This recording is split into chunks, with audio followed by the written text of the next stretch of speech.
I'm continuing my series of MASH retro reviews with Season 3, Episode 4, Iron Guts Kelly. So, the episode is that a general, Lieutenant General Kelly, nicknamed Iron Guts Kelly, is visiting the 477, giving an inspection and all that. Ends up having a heart attack, and the rest of the episode is basically the second half is his aide trying to find some action somewhere going on so he can drive the general there, so that way he can claim the general died in battle instead of died of a heart attack. A heart attack while the general was in Margaret's tent. By the way, Margaret did not go to Frank first. She went to Hawkeye and Chopper first, because one, I think in this type of scenario, she knows that Hawkeye and Chopper would help her better than Frank, and no, Frank gets just really easily.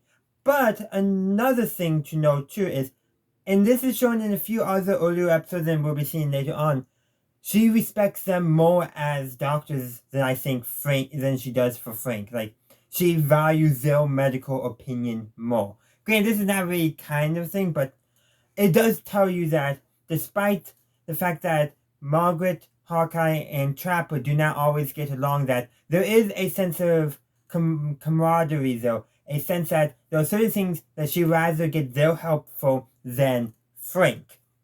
And mostly that's where some of the humor in this episode is derived, the fact that she went to Hawkeye and Chopper for help, and then Frank comes to Margaret's tent and there they are playing cards, because they're hiding the general in Margaret's closet, so that way Frank doesn't find out.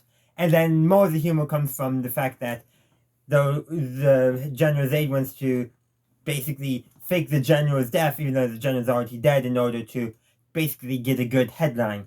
I do want to know that in 1950 and 1951, only 2 generals died in Korea, U.S. generals I should say. I'll flash their names up on screen. Neither of them died in combat. So that's where I'm going to end this review. Yes, it's a short review, but that's because there's not too much to say. This episode's not, a bunch of neat jokes. It's like, you got 2 main sets of jokes, and they build off of each other, and that's really about it. And restating them over and over again would not work because of how the jokes are structured in this episode.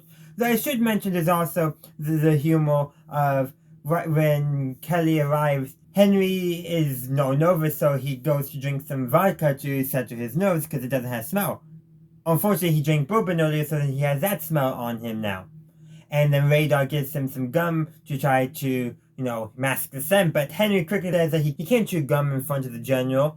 And that's really the only other major joke in the episode. This is like how the general, likes to hear the sound of gunfire and all that because he's crazy. But that's where I'm actually going to end my review. So let me know your thoughts in the comment section down below. Thank you for watching my video. I do hope you enjoyed it. If you did, please be sure to give this video a like and share. Also, consider subscribing to my channel to stay up to date on all my latest videos. In the meantime, thank you for watching, and as always, have a good day, a good night, wherever you are. May the force be with you, always.